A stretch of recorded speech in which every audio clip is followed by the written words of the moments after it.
తిరుమల శ్రీవారి లడ్డు అంశంలో ఆంధ్రప్రదేశ్ ప్రభుత్వానికి సిట్ లేఖ రాసింది. లడ్డులో రసాయనాలు కలిపిన విధానం, తప్పిదాలను వివరిస్తూ 11 పేజీల లేఖ రాసింది. కల్తీకి బాధ్యులైన వారిపై చర్యలకు తన లేఖలో సిట్ సిఫార్సు చేసింది.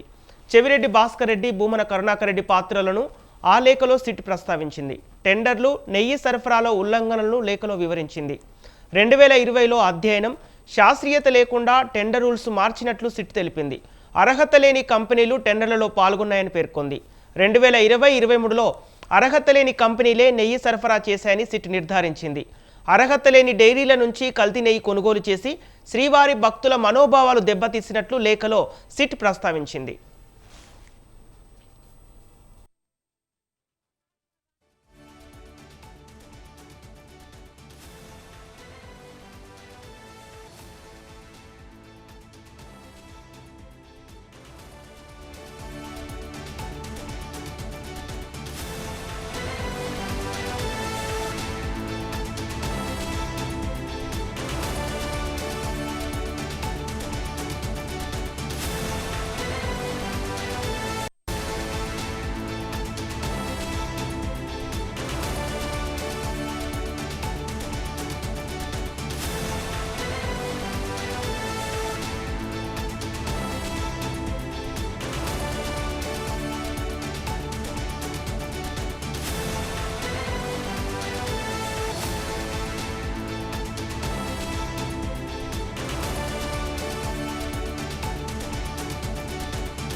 తిరుమల శ్రీవారి లడ్డు ప్రసాదం తయారీలో వాడిన కల్తీ నెయ్యి వ్యవహారంపై ఏపీ మంత్రివర్గం కీలక నిర్ణయం తీసుకుంది. సంచలనంగా మారిన ఈ అంశంపై విచారణ కమిషన్ ఏర్పాటుకు గ్రీన్ సిగ్నల్ ఇచ్చింది.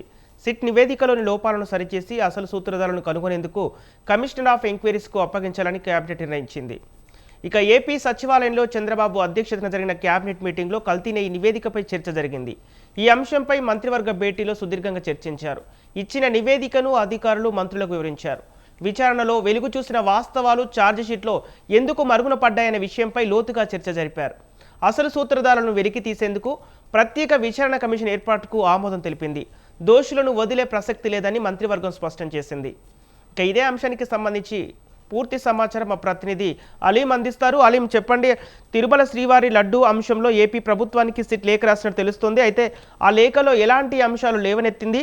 అదేవిధంగా లేఖలో చెవిరెడ్డి భాస్కర్ రెడ్డి, భూమన కరుణాకర్ పేర్లను కూడా ప్రస్తావించినట్టు తెలుస్తోంది. అప్డేట్స్ ఏంటి?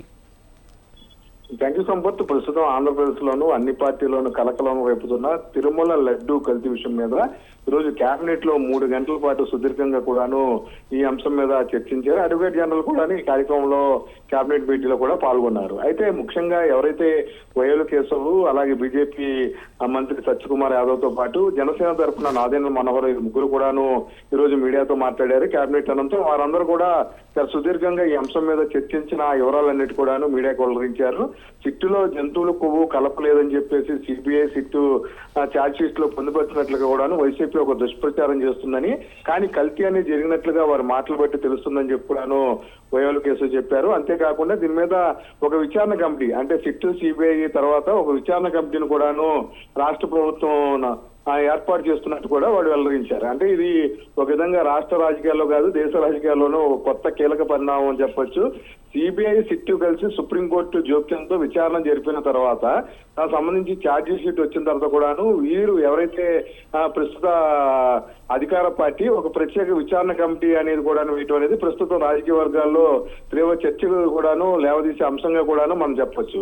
ఎందుకనంటే రాష్ట్ర ప్రభుత్వం సిట్టు సిబిఐతో కలిసి విచారణ జరిపిన తర్వాత ప్రత్యేకంగా తిరుపతి లడ్డు కల్తీ విషయం మీద విచారణ కమిటీ వేయడం అనేది ప్రస్తుతం వివాదాస్పద నిర్ణయమైనా సరే దీని మీద తాము కట్టుబడి ఉన్నాం. ఖచ్చితంగా ఇందులో విచారణలో కూడాను ఎవరైతే గతంలో పనిచేసిన వైవి సుబ్బారెడ్డి, కరుణాకర్ రెడ్డి, అలా చెవిరెడ్డి భాస్కర్ రెడ్డి తదితరులందరూ కూడాను ఎవరైతే బోలే ప్రభా ఉన్నాడో డైరీ కంపెనీతో ఆర్థిక లావాదేవీలు జరిపారు. అంతేకాకుండా ఒక తిరుపతి సంబంధించి భక్తులతో పాటు ప్రజల మనోభావాలు కూడాను దెబ్బతీశారని చెప్పి కూడాను ప్రభుత్వం ఆరోపిస్తుంది. నేపథ్యంలో కమిటీని వేస్తున్నట్లు కూడా వివరించింది. అయితే ఈ రోజు విచారణ కమిటీకి సంబంధించి దాంట్లో అధికారులు ఉంటారా లేకపోతే ప్రజాప్రతినిధులు ఉంటారా అనేది కూడాను చెప్పలేదు. ఖచ్చితంగా కేబినెట్ ఒక కమిటీ వేయాలని ఒక చర్చకు దారితీసే అంశంగా కూడాను దానికి ప్రభుత్వ ఆమోదం, కేబినెట్ లో ఉన్న మంత్రులందరూ కూడా ఆమోదం తెలుపుతూ ముఖ్యమంత్రి కూడా దానికి ఓకే చెప్పినట్లుగా మంత్రులు తెలియజేశారు. విచారణ కమిటీ ద్వారా దాంట్లో ఎవరెవరు అధికారులు నియమిస్తారనేది కూడాను ఇంకా వేచి చూడాలి. దానికి సంబంధించి వివరాలు వెల్లడించలేదు. ఇందులో ఎటువంటి పొలిటికల్ సంబంధించిన పదవులు అనుభవించే వాళ్ళు ఎవరు కూడా ఉంటారని, ఇందులో ఐఏఎస్లు, ఐపీఎస్లు అలాగే నాణ్యత కొలమానం సంబంధించిన టెక్నికల్ టీం అందరినీ కూడాను రాష్ట్ర ప్రభుత్వం ఒక విచారణ కమిటీని నియమిస్తుందని, దాంట్లో ఎవరన్నా దీనికి సంబంధించి ఆర్థిక లావాదేవీలు అలాగే కల్తీకి సంబంధించిన అంశాలు, అంటే ఇప్పుడు కల్తీ మద్యం అని ఏదైతే సిట్టు, ఏసీబీ, సిఐడి దర్యాప్తులు ప్రభుత్వం నియమించిందో అలాగే దీని మీద కూడాను గత ప్రభుత్వం హయాంలో ఏమైనా కల్తీ జరిగిందో, ఆర్థిక లావాదేవీలు జరిగాయనే దాని మీద కూడాను పూర్తిగా విచారణ జరుపుతున్నట్లు కూడాను తెలియజేయడం జరిగింది. Sampath. Okay right, thank you Aleem.